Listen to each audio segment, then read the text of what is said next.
Welcome students. जनसंख्या के अंतर्गत आज का हमारा टॉपिक है लिटरेरी रेट यानी साक्षरता दर।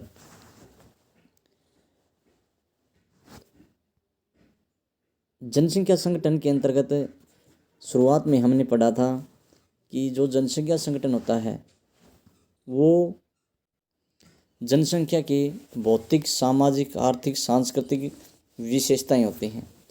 तो आज जो साक्षरता दर है वो जनसंख्या संगठन का जो है सामाजिक पक्ष है। शिक्षा जो है उससे मानव का न केवल सामाजिक आर्थिक विकास होता है बल्कि समाज में प्रचलित जो रूढ़िवादी विचार होते हैं, धारणाएं होती हैं, शिक्षा उनको भी दूर करती है और जो आधुनिक जीवन पद्धति होती है उसको अपनाने में सहायता करती है।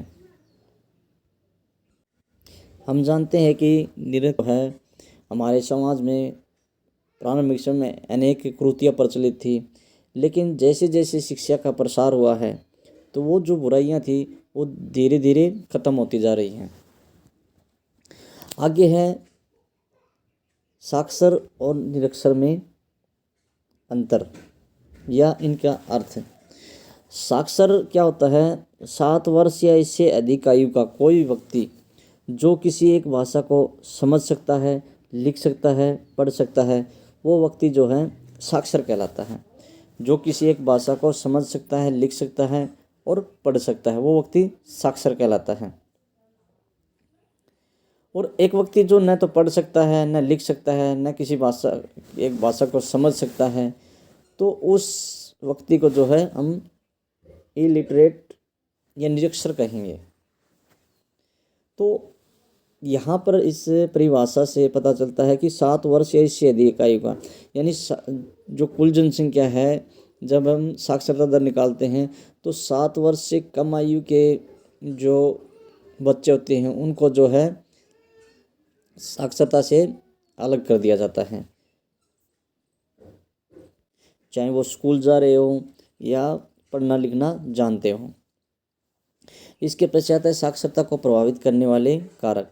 साक्षरता को कई कारक प्रभावित करते हैं, जैसे कि आर्थिक कारक, सामाजिक कारक और धार्मिक कारक। सबसे पहले नंबर पे है आर्थिक कारक। आर्थिक कारक में हम सब जो शिक्षा की लागत होती है, कॉस्ट ऑफ एजुकेशन होती है, उसको प्रमुख मानते हैं, क्योंकि शिक्षा की जो लागत होती है उसी के कारण जो है बहुत से जो देश हैं जो आज भी पिछड़ी हुई अवस्था में हैं या अल्प विकसित हैं, उन देशों में साक्षरता का जो स्तर है वो बहुत कम पाया जाता है।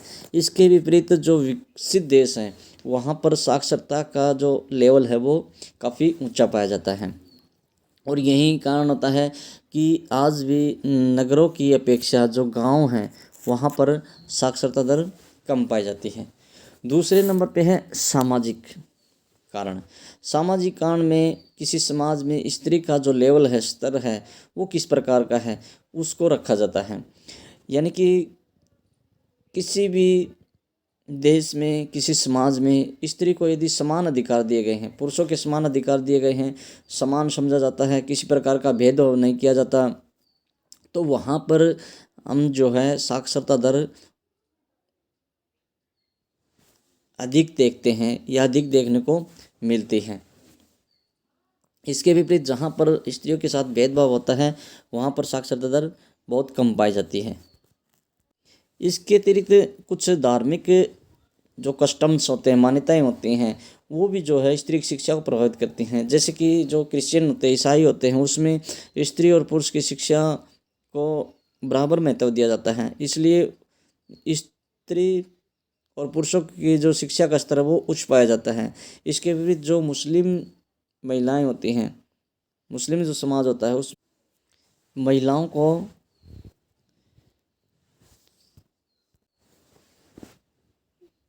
अनेक अधिकारों से वंचित रखा जाता है, इसलिए वहाँ पर साक्षरता दर स्त्रियों की कम देखने को मिलती है। इसके पश्चात है साक्षरता दर निकालने का जो फॉर्मूला है वो है साक्षर जनसंख्या। जो साक्षर जनसंख्या है उसको जो है 7 वर्ष या इससे अधिक आयु की जो कुल जनसंख्या है उससे डिवाइड कर दिया जाता है और मल्टीप्लाई 100 यानी 100 से गुना कर दिया जाता है। इस प्रकार किसी भी देश या क्षेत्र की साक्षरता दर को निकाला जा सकता है। भारत में पुरुषों की अपेक्षा महिलाओं की जो साक्षरता दर है वो कम पाई जाती है। जैसे कि ये जो टेबल है इसमें दिखाया गया है कि 1951 में जो भारत की पुरुष साक्षरता दर थी वो 27.16% थी और महिला साक्षरता दर 8.86% थी और जो अंतर था पुरुष और महिला साक्षरता दर में वो 18.3% था। 1961 में जो पुरुष साक्षरता दर थी वो 40.4% थी और महिला साक्षरता दर 15.35% थी और जो अंतर था वो लगभग 25% था। और 2011 की जो जनगणना है उसमें भारत की जो दर है वो 74.04% है और इसमें पुरुष साक्षरता दर जो है वो 82.14% है और महिलाओं की जो साक्षरता दर है 2011 की जनगणना के अनुसार वो 65.46% है और जो दोनों में डिफरेंस है अंतर है वो 16.68% है। यानी भारत में अब भी महिलाओं की जो साक्षरता दर है वो पुरुषों की अपेक्षा कम है। यहाँ पर राज्यों के हिसाब से भारत में जो साक्षरता दर का प्रतिशत है वो दर्शाया गया है। सबसे पहले नंबर पे है 70% से कम साक्षरता दर वाले राज्य। इसके अंतर्गत जो है जम्मू कश्मीर, राजस्थान, उत्तर प्रदेश, बिहार, झारखंड, अरुणाचल प्रदेश और ये है तेलंगाना और आंध्र प्रदेश। इन राज्यों में साक्षरता दर 70% से कम पाई जाती है। जम्मू कश्मीर में ज़्यादातर जो जनसंख्या है वो मुस्लिम बहुल जनसंख्या है। इसके अतिरिक्त राजस्थान और जो उत्तर प्रदेश है, बिहार है, ये बीमारू स्टेट के अंतर्गत आते हैं। यहाँ पर जो है आर्थिक विकास, सामाजिक विकास इतना नहीं हो पाया है तथा अभी भी पिछड़ेपन की अवस्था में है। इसके पश्चात है 70% से लेकर 80% साक्षरता दर वाले राज्य। इसके अंतर्गत जो है गुजरात, मध्य प्रदेश, पंजाब, हरियाणा, उत्तराखंड, छत्तीसगढ़, पश्चिम बंगाल, उड़ीसा, कर्नाटक, असम, मेघालय और मणिपुर ये राज्य आते हैं जहाँ पर साक्षरता दर 70% से लेकर 80% के बीच में पाई जाती है। इसके पश्चात है 80 से लेकर 90% तक साक्षरता वाले राज्य। इनके अंतर्गत जो है तमिलनाडु, महाराष्ट्र, हिमाचल प्रदेश और नॉर्थ ईस्ट के जो राज्य हैं उनमें नागालैंड, त्रिपुरा राज्य आते हैं। नागालैंड की जो साक्षरता दर है वो 80.11% है। महाराष्ट्र की जो साक्षरता दर है वो 82.91% है। इसके अतिरिक्त तमिलनाडु की जो साक्षरता दर है वो 80.33% है। इसके पश्चात है 90% से अधिक साक्षरता दर वाले राज्य। इनके अंतर्गत जो है केरल, लक्षद्वीप, मिजोरम, इसके अतिरिक्त यहाँ पे गोवा राज्य आता है, फिर दादरा और नगर हवेली है। इन राज्यों में साक्षरता जो दर है वो 90% से अधिक पाई जाती है।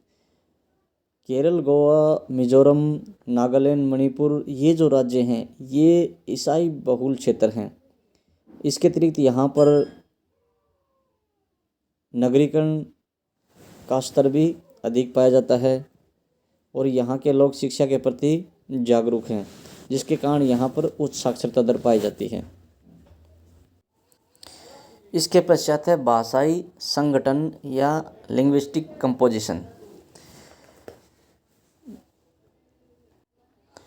जो इंडियन सब कॉन्टिनेंटल है उसमें मानव के जो बसाव की प्रक्रिया है काफ़ी लंबी है और भारतीय जो उपमहाद्वीप में उसमें समय के साथ साथ बाहरी जो लोग हैं वो यहाँ पर आके बस गए। जैसे जैसे बाहरी क्षेत्रों से यहाँ पर लोग आकर बसे तो वो अपने साथ अपनी भाषा और जो बोली है वो भी लेकर आए। परिणाम स्वरूप जो है भारत की जो भाषाएं हैं उसमें जो है बाह्य भाषाओं का मिलन होने से आज भी जो इन भाषाओं में भारत में काफ़ी विविधता पाई जाती है। आज भी भारत में जो अलग अलग भाषाओं के समूह हैं उन लोगों में जो है आज भी सामाजिक एकता देखने को मिलती है।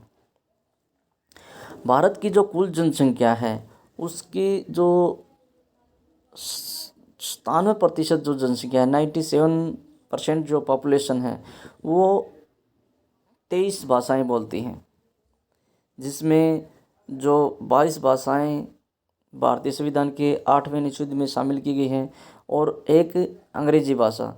तो कुल मिला के जो है 23 भाषाएं बोलती हैं और शेष जो 3% पॉपुलेशन है वो 164 जो है भाषाएं बोलती हैं। इस प्रकार भारत में जो है भाषाई आधार पर जो है काफ़ी विविधता देखने को मिलती है। भारत में अनेक प्रकार की भाषाएं बोली जाती हैं और अलग अलग क्षेत्रों में बोली जाती हैं। भारत में ये जो 22 भाषाएं हैं इसमें सबसे अधिक क्षेत्र में या सबसे अधिक जनसंख्या के द्वारा बोली जाने वाली जो भाषा है वो है हिंदी भाषा। हिंदी भाषा जो है 41.03% पॉपुलेशन के द्वारा बोली जाती है। इसके पश्चात भारत में सबसे अधिक लोगों के द्वारा बोले जाने वाली जो जनसंख्या बांग्ला है, तेलुगु है, मराठी, तमिल, उर्दू, गुजराती, ये भाषाएं हैं जो अधिक जनसंख्या के द्वारा बोली जाती हैं। इसके अतिरिक्त अन्य जो भाषाएं हैं जैसे मलयालम, उड़िया, पंजाबी, असमिया, मैथिली, संथाली, कश्मीरी, नेपाली, सिंधी, कोंकणी, डोगरी, मणिपुरी, बोडो, संस्कृत, ये 22 भाषाएं हैं जो अलग अलग क्षेत्र में बोली जाती हैं। ये जो भाषाएं हैं ये इनमें जो प्रमुख भाषाएं हैं जैसे पहले नंबर पे है कश्मीरी भाषा है। कश्मीरी भाषा जो जम्मू कश्मीर का क्षेत्र का जो ऊपरी पार्ट है या ऊपरी हिस्सा है उसमें बोली जाती है। इसके पश्चात है पंजाबी भाषा। पंजाबी भाषा का जो बहुल क्षेत्र है वो ज़्यादातर पंजाब में केंद्रित है। इसके पश्चात है हिंदी भाषा। हिंदी भाषा का जो क्षेत्र है वो विस्तृत क्षेत्र है और सब भारत में सबसे अधिक जनसंख्या के द्वारा बोली जाती है। इसका जो क्षेत्र है वो लगभग पूरा जो उत्तरी भारत है उसको शामिल किया जाता है, जैसे कि राजस्थान, हरियाणा, दिल्ली, मध्य प्रदेश, उत्तर प्रदेश, बिहार, झारखंड, छत्तीसगढ़, ये जो संपूर्ण क्षेत्र है, ये उत्तराखंड है, हिमाचल प्रदेश है, ये जो संपूर्ण क्षेत्र है ये हिंदी बहुल या हिंदी भाषा के अंतर्गत आता है, जो कि देश की कुल जनसंख्या के लगभग 41% जनसंख्या द्वारा बोली जाती है। फिर है उर्दू भाषा। उर्दू भाषा भी जो है ये जो हिंदी भाषी क्षेत्र संपूर्ण क्षेत्र है, इसमें जो है कहीं कहीं पर उर्दू भाषा जैसे यहाँ पे दिखाई गई है उर्दू भाषी क्षेत्र हैं। बिहार में, उत्तर प्रदेश में, इस संपूर्ण क्षेत्र में उर्दू भाषा बोलने वाले लोग भी निवास करते हैं। इसके पश्चात है बांग्ला। बांग्ला जो भाषा है वो जो पश्चिम बंगाल राज्य है भारत का, उसमें बोली जाती है, और जो त्रिपुरा है उसमें भी बोली जाती है। इसके पश्चात असमिया। असमिया असम में बोली जाती है। फिर गुजराती। गुजराती भाषा गुजरात में बोली जाती है। और फिर है मराठी। मराठी महाराष्ट्र क्षेत्र के अंतर्गत आती है। कन्नड़ जो है कर्नाटक के अंतर्गत आती है। तमिल भाषा तमिलनाडु में बोली जाती है। तेलुगु जो भाषा है वो आंध्र प्रदेश और तेलंगाना का जो क्षेत्र है उसके अंतर्गत बोली जाती है। मलयालम जो भाषा है वो केरल में बोली जाती है। फिर है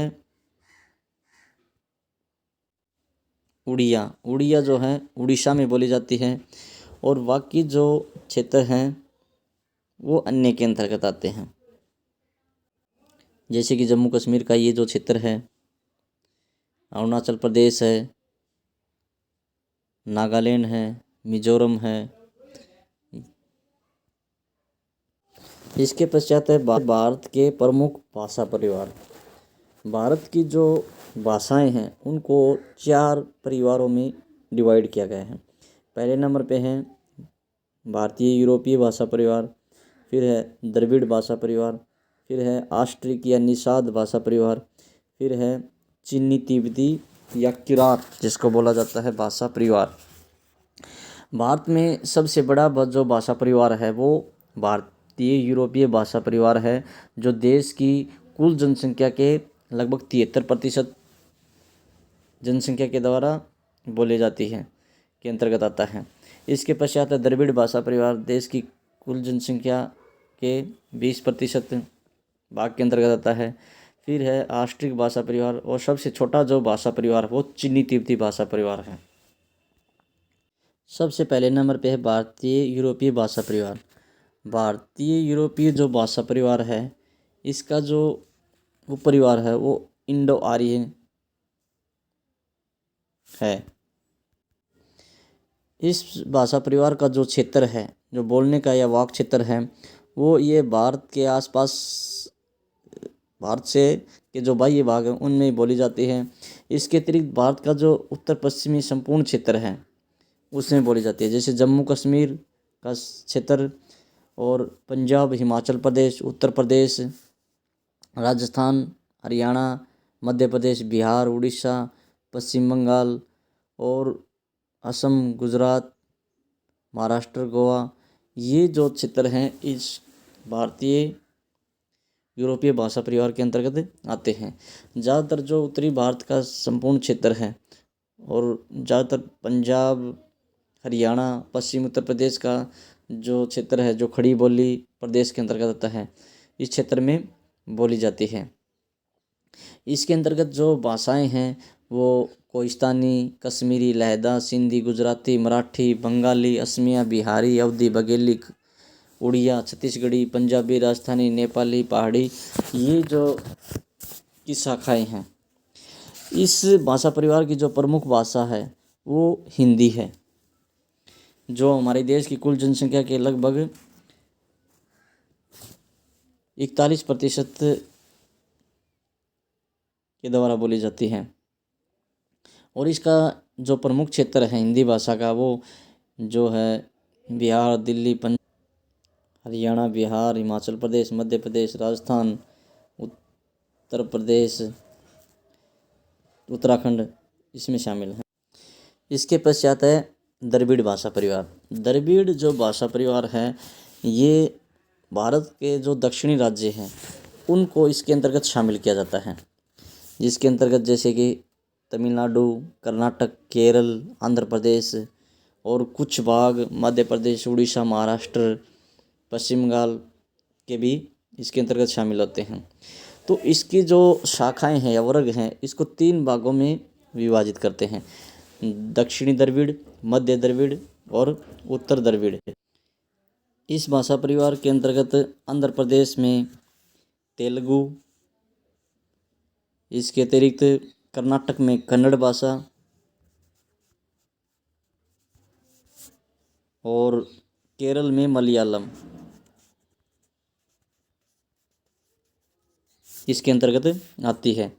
इसके अतिरिक्त तमिल जो भाषा है वो तमिलनाडु में। द्रविड़ भाषा परिवार के अंतर्गत आने वाली प्रमुख भाषाएं हैं।